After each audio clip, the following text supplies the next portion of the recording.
Oh, waouh. Là, on va y aller entièrement. On y va entièrement.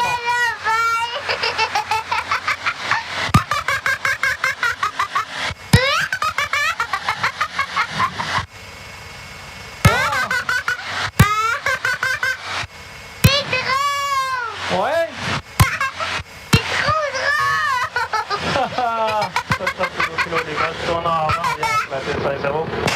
Ok. Ça, on a été sur le côté. Oui, là, attends, les gars, on a été sur le côté. On en refait un? C'est parti. Oui, on y va.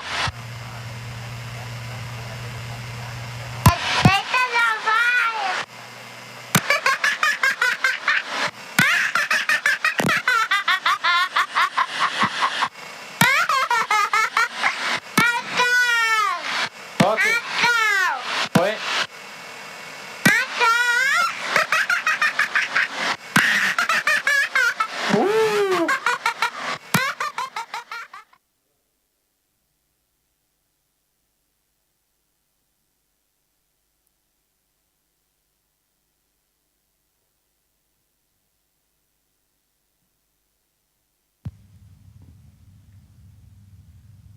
Mi madre siempre decía que ya desde muy niño, cuando se me metía algo en la cabeza, no paraba hasta que lo conseguía. Costara lo que costará. Aunque yo no sé si creerla, ya que según ella yo era prácticamente el terrorista de la guardería.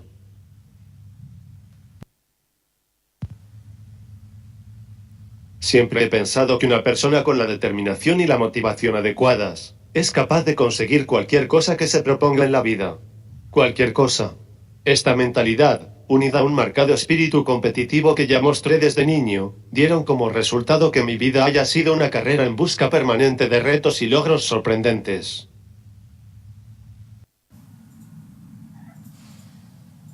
En este momento estoy sentado en mi silla de ruedas, no puedo mover prácticamente nada de mi cuerpo, me alimento con una sonda directamente al estómago, no puedo hablar y respiro con dificultad a través de una traqueotomía.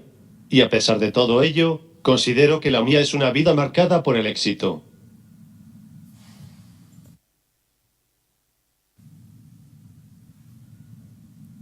A los 4 años empecé a practicar karate. Mi primer trofeo lo gané con 6 años. A los 14 fui uno de los cinturones negros más jóvenes de la historia de Madrid. Posteriormente campeón de Madrid y luego de España de full contact. Más tarde también cinturón negro de kickboxing, y título de instructor de ambas disciplinas. 30 años de práctica y competición en artes marciales. Al mismo tiempo, a los 9 años empecé mis estudios de acordeón, los cuales se prolongaron 10 años por varios conservatorios y me supusieron una fuente de ingresos a través de distintas tunas y grupos musicales. Compaginé todo lo anterior con distintos trabajos y con una carrera académica sobresaliente. A los 22 años ya era ingeniero superior informático, aunque mi primer trabajo como tal fue en tercero de carrera, cuando pasé unos meses trabajando en el Departamento de Ciencias de la Computación de la Universidad de Glasgow. De vuelta en Madrid compaginé mi último año de carrera con mi trabajo como ingeniero de sistemas en ISDEFE, destacada empresa del sector defensa. En los 4 años que duró este periodo, completé mi formación con cursos en distintas universidades y organismos, entre ellos UCLA y UCLA, y la NASA, en Estados Unidos, y un posgrado en sistemas de telecomunicaciones. Con 23 años participaba en la gestión de proyectos OTAN de cientos de millones de dólares. Un trabajo fascinante en el que manejaba tecnología punta militar, comunicaciones, satélites, misiles, aviones de combate. Sin embargo, yo aspiraba a desarrollarme profesionalmente con más proyección y sobre todo más rápido. Yo buscaba un sitio donde no hubiera límites. Así me incorporé a DMR, una empresita de consultoría española que estaba creciendo mucho. La entrevista me la hizo Jorge Nájera. Imaginaros, se juntaron el hambre con las ganas de comer. Con 28 años fui el socio más joven de la historia de Everis. Profesionalmente me sentía realizado, personalmente, las cosas no me podían ir mejor, felizmente casado con la que fuera mi amor de juventud. Padre de un niño maravilloso de 1 año, y una niña en camino. Con una posición social y económica más que envidiable.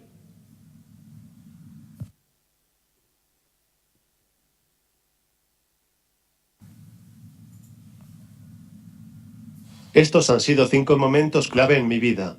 1989, cinturón negro de karate a los 14 años. 1991, campeón de España absoluto de full contact a los 16 años. 1996, ingeniero superior informático a los 22 años. 1999, responsable español proyecto OTAN de defensa contra misiles balísticos. ISDF, 24 años. 2003, socio de DMR Consulting, a los 28 años.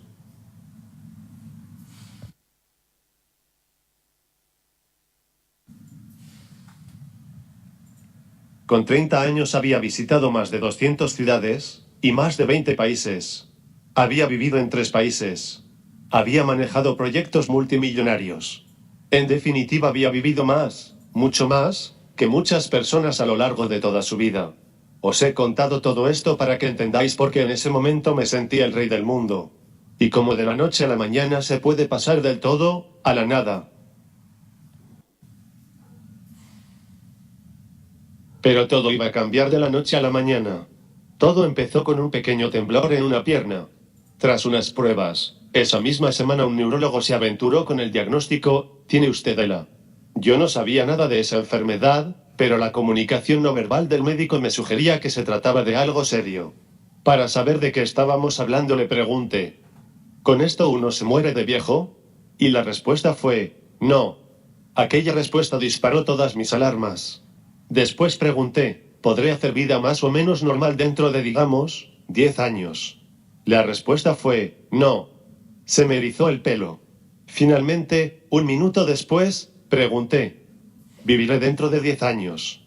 Y la respuesta fue: es poco probable, pero todo va a depender de lo que la enfermedad decida hacer contigo. Sentí un escalofrío por mi espalda. Estaba en estado de shock. Ya tenía suficiente información para ese día. Nos emplazamos a vernos en una semana. No obstante, esa misma tarde yo ya sabía lo suficiente sobre la ELA. Recuerdo como si fuera ahora mismo que del hospital me fui directamente a casa de Satur. Y es que realmente no sabía dónde ir. Nadie de mi familia estaba preparado para algo así. Al pobre Satur le tocó comerse el marrón de oírme en primicia, todavía empleándome a fondo para no romper a llorar. Aunque en ese momento solo podía pensar en mis hijos, de un año uno, y otro en camino.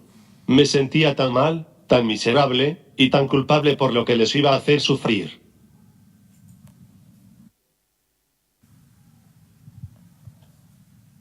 Esto es lo que me esperaba asumir de la enfermedad. 1. Tetraplegia del 100%. La ELA produce una rápida e irreversible parálisis de todos los músculos del cuerpo. Sin excepción. Con lo cual en poco tiempo, pasas al andador, luego a la silla de ruedas, y después inexorablemente a la cama. 2. Incapacidad para tragar. Por la atrofia de los músculos de la garganta. Con lo cual hay que alimentarse por otras vías. 3. Pérdida del habla. Incluso de la capacidad de emitir cualquier sonido. Debido a la atrofia de todos los músculos implicados. Esto es un gran problema, porque en tu mundo de inmovilidad total, ahora se hace el silencio absoluto. El mundo se cierra sobre ti. 4. Incapacidad para respirar. Debido a la atrofia de los músculos intercostales y del diafragma. Y lo que es peor, imposibilidad de expulsar las secreciones, lo que se convertirá en la causa principal de muerte en los enfermos de ELA. Lo peor es que todo sucede a velocidad de vértigo. El empeoramiento se nota perfectamente de una semana a otra, o a veces incluso de un día para otro. Y las capacidades que se pierden nunca más volverán. Todo sucede en una devastadora secuencia que termina irreversiblemente en la muerte, después de pasar por un infierno donde uno pasa del todo a la nada, perdiendo absolutamente todas las capacidades del ser humano, menos una, la razón. ¿Atroz? No.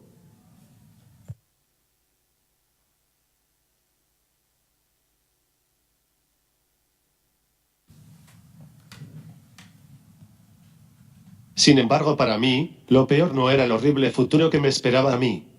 Lo peor era el sentimiento de que iba a fallarles a todos. A mi familia, que hasta ahora me veían como indestructible. A mis compañeros de trabajo, que tenían tantas esperanzas puestas en mí.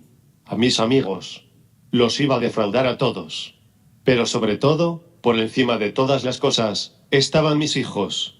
No solo les iba a dejar tirados en poco tiempo, sino que les dejaría un horrible recuerdo de mi proceso de destrucción. Me sentía fracasado como padre. Al principio tuve la idea de grabarme en vídeo, haciendo una de las cosas que se supone que debe hacer un padre, enseñar. Así me grabé enseñándole a afeitarse, a colgar un cuadro, a hacerse el nudo de la corbata, y cosas así. Pero pronto eso me supo a poco.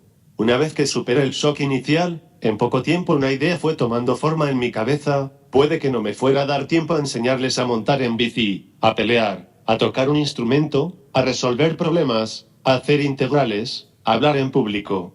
No. Nada de eso podría. Sin embargo, estaba en una posición inmejorable para enseñarles algo mucho más importante, como luchar por superarse para vivir y ser feliz, incluso enfrentándose a las mayores adversidades posibles. Y eso era todo lo que necesitaba, un objetivo por el que luchar a muerte, y poner a funcionar lo que yo creo que es el motor de todos los logros, la determinación.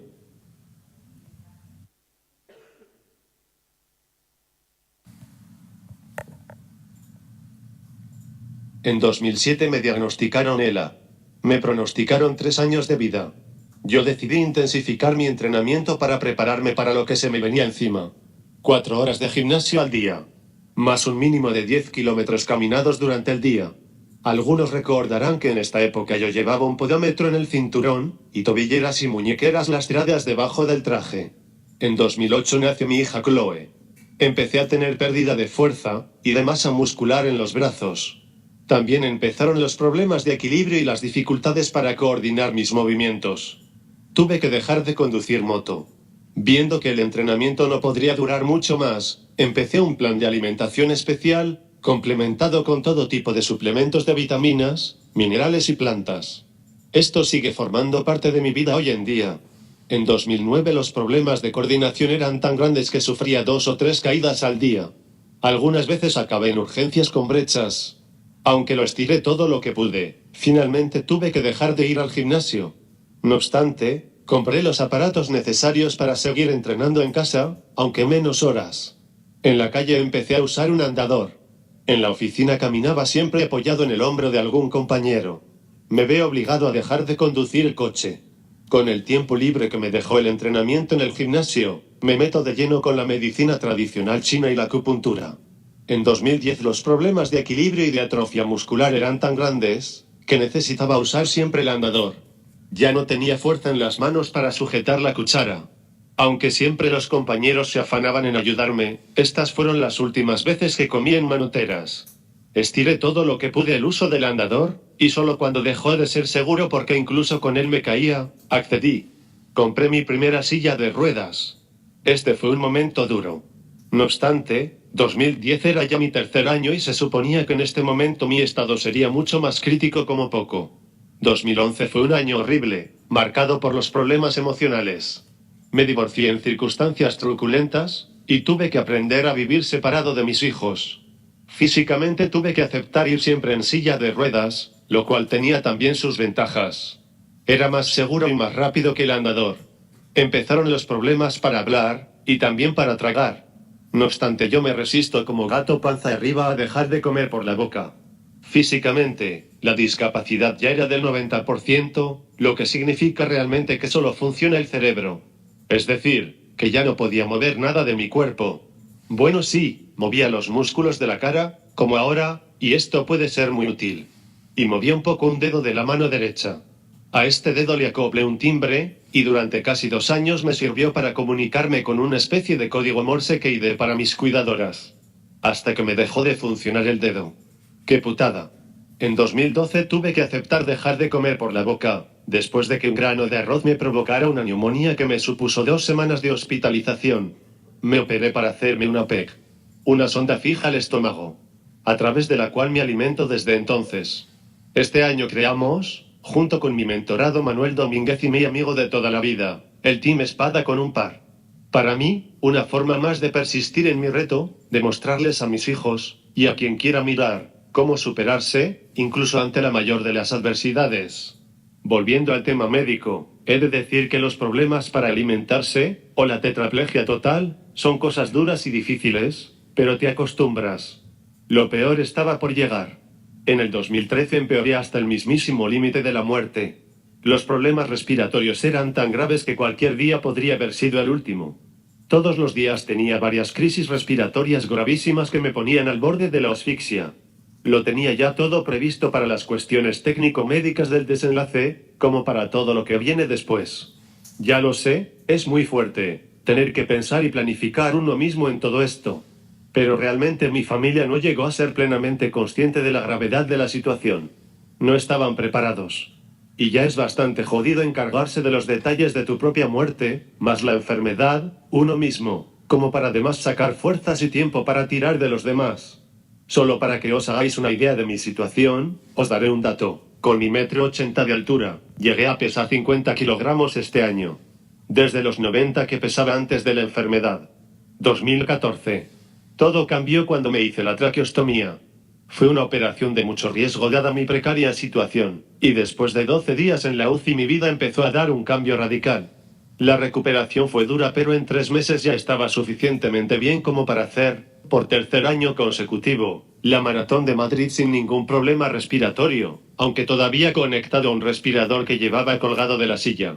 Fue un poco arriesgado, pero la satisfacción de hacer algo que no puede hacer todo el mundo, y sentir la admiración y el estupor de los demás, es muy estimulante y gratificante.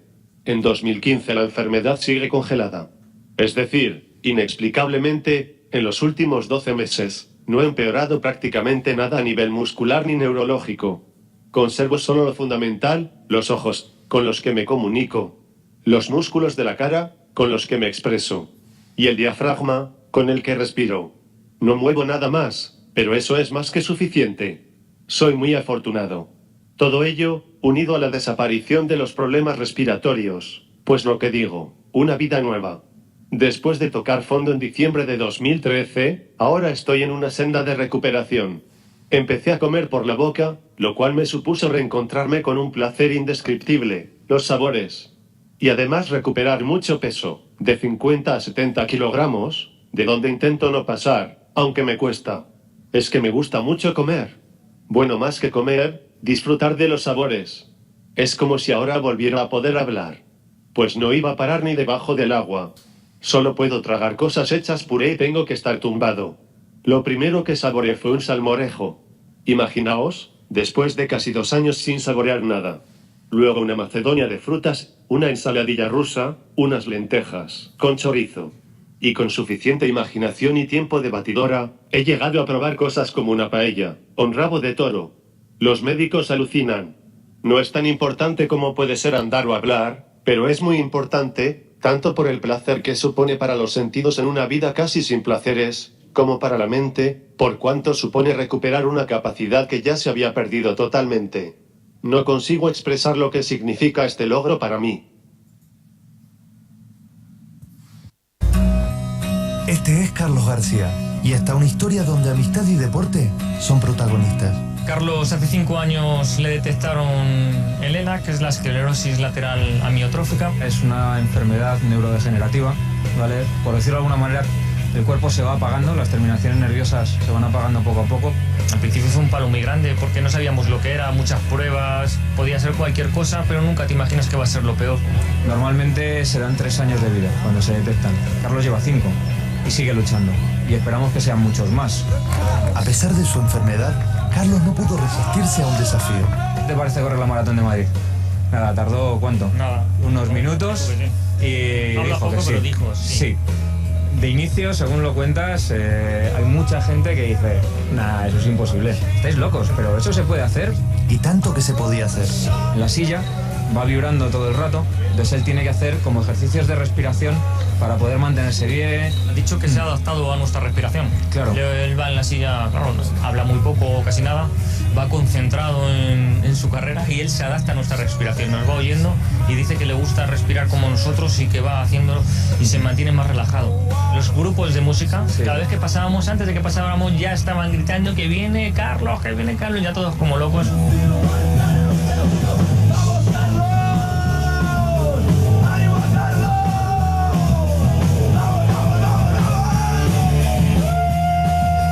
Ha sido muy emocionante cada vez que hemos pasado por los grupos de música y luego me llamaba la atención mucha gente que a lo mejor no nos conocía, la cara de alucine, de vernos y no cerrar ni la boca ni pestañear y fijarse en nosotros y en Carlos sobre todo y decir, madre mía, Y claro, la gente como loca, nos aplaudían, increíble, increíble, ánimo. Ha sido todo muy, muy bonito y muy emocionante. Entonces eso nos hacía, yo que sé, parece que íbamos con alas. Claro. Carlos iba concentrado, no ha tenido ningún problema de sus manos, sus codos, la cinta de la cabeza, nada. El tío, yo que sé, parece como que aguantaba todo hoy. También se me saltaban las lágrimas. Yo he llorado un poco. Él le he visto muy emocionado, claro.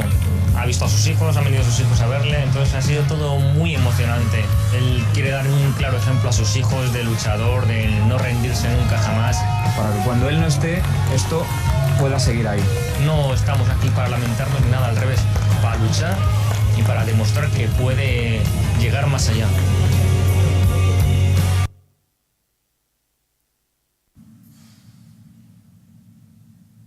Yo no soy de lamentarme. Nunca lo he sido. Más bien al contrario, la gente se suele sorprender cuando me oyen decir que de alguna manera me siento afortunado. Hay muchas cosas mucho peores que lo que me ha tocado a mí. Os pondré 2 ejemplos. 1. Cualquier muerte repentina, por accidente o enfermedad. Yo estoy teniendo una oportunidad y mucho tiempo que otros desafortunados no tienen. En estos años he pasado por momentos muy duros, pero también he vivido momentos maravillosos. Aunque algunos puedan pensar que una vida así no tiene sentido, y confieso que yo pensaba así antes, os aseguro que merece la pena, sin duda. 2. Imaginaos que esto en vez de a vosotros, le pasara a un hijo vuestro. Dios mío, eso debe ser terrible. Lo que digo. Soy afortunado. Eso no significa que sea fácil. Vivo sorteando todo tipo de problemas que me surgen día a día, que aunque no ponen mi vida en peligro, sí me hacen la vida más difícil y me exigen todo mi ingenio para salir adelante. No tenemos tiempo de entrar a esa parte. Aunque os aseguro que alucinaríais de las cosas a las que tienes que enfrentarte cuando lo único que puedes mover son los ojos, y tampoco puedes hablar. No obstante, como no todo iba a ser tan fácil, el destino me tenía preparada una nueva difícil prueba. La separación total de mis hijos. Ya que su madre se los ha llevado a Francia. Hace ya 3 meses que no les veo, y realmente no sé cuándo les volveré a ver. Y como ya he explicado, mis hijos son el verdadero motor de mi lucha. En cualquier caso, en líneas generales, inexplicablemente para Tenerela, puedo decir que mi vida está razonablemente equilibrada y estabilizada. Creo que no estoy en peligro inminente, y prueba de ello es que hoy estoy aquí, haciendo esta presentación. Me esfuerzo por tener una vida lo más normal posible, sin correr grandes riesgos. Salgo de casa 2 o 3 veces a la semana, al cine, a hacer la compra, al parque cuando vienen mis hijos, a algún evento. Ya sé que no parece muy atractivo, pero es que unos meses antes estaba agonizando. Y por supuesto, también está el Team Espada. El próximo mes correremos en San Sebastián nuestra 7ª maratón. Y la satisfacción que nos produce saber que a lo mejor estamos inspirando a muchas personas, ayudándoles a ver y ponderar las cosas un poco de otra manera. No sé cuánto tiempo durará esta estabilidad. De lo que estoy seguro es de que no durará si baja mi determinación y mi motivación. Intento no pensar en ello, y simplemente aprovechar el momento y proponerme pequeños retos, realistas pero que me aporten una motivación adicional. Evidentemente echo de menos mi vida de antes. Pero, aunque suene extraño, ya le he cogido el gustillo a esto de tener que estar luchando permanentemente. Comparado con esto, todo lo demás a lo que me he enfrentado son mariconadas. Y sobre todo esto me gustaría compartir unas reflexiones con vosotros. Vivimos inmersos en la vorágine del día a día, y caemos en el error de pensar que estamos al margen de este tipo de cosas. Nos resulta más conveniente y más eficiente mirar solo al frente y continuar avanzando, que pensar que algo puede, de la noche a la mañana, truncar nuestro camino. En definitiva, queremos pensar que nuestro tiempo es prácticamente infinito, y sabemos que no lo es. Pero en el día a día, lo veamos. Delante de vosotros tenéis un recordatorio de que la vida es caprichosa, y el tiempo no es infinito. E insisto, yo soy muy afortunado. Porque estoy teniendo tiempo. Otros no lo tienen. Yo creo que aproveché bien mi tiempo antes. Pero sobre todo, creo que lo estoy aprovechando bien ahora. Sería una ofensa no hacerlo. ¿Y vosotros, qué hacéis con vuestro tiempo? Haced que merezca la pena.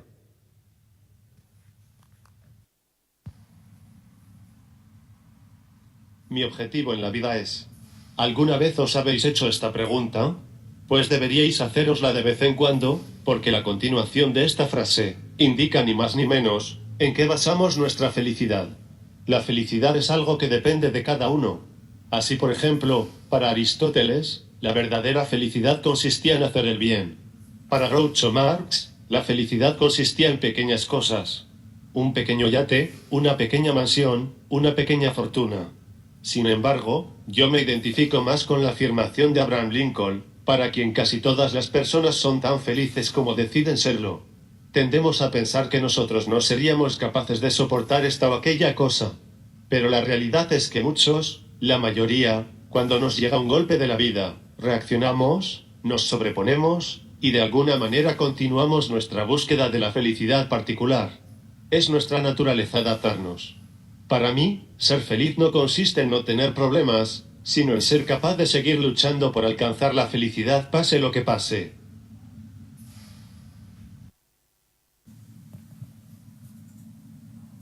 Empecé diciendo que, siempre he pensado que una persona con la suficiente determinación y motivación, es capaz de lograr cualquier cosa que se proponga en la vida. Mi vida entera ha sido una constatación de ello. De acuerdo. No he conseguido cosas tan extraordinarias. Simplemente he conseguido más o menos lo que me he propuesto. Y conforme pasa el tiempo, cada día estoy más convencido de ello. Es cierto que mis 8 años no son nada comparados con los 40 del profesor Stephen Hawking. Y es cierto que incluso en España ha habido otros casos de enfermos de él además más de 8 años. Sin embargo, estadísticamente esto solo pasa en el 1% de los casos. La medicina no puede explicar por qué pasa esto. Hasta que llegue una explicación científica, permitidme que siga creyendo que la diferencia entre el éxito y el fracaso, en todos los ámbitos de la vida, es la determinación. Todos tenemos el poder de lograr cosas extraordinarias, con nuestra determinación.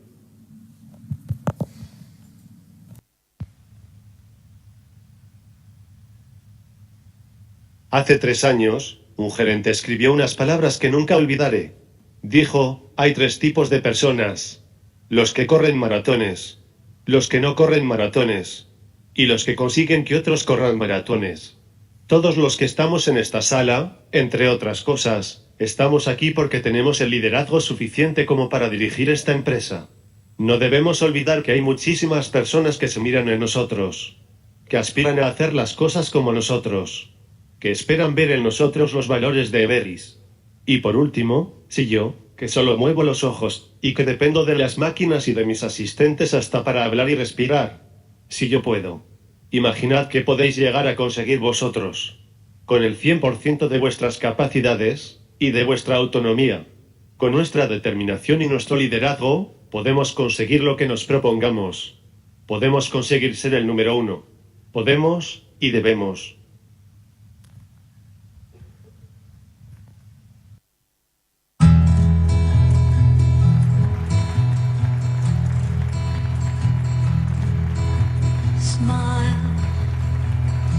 Without a reason why, love as if you were a child.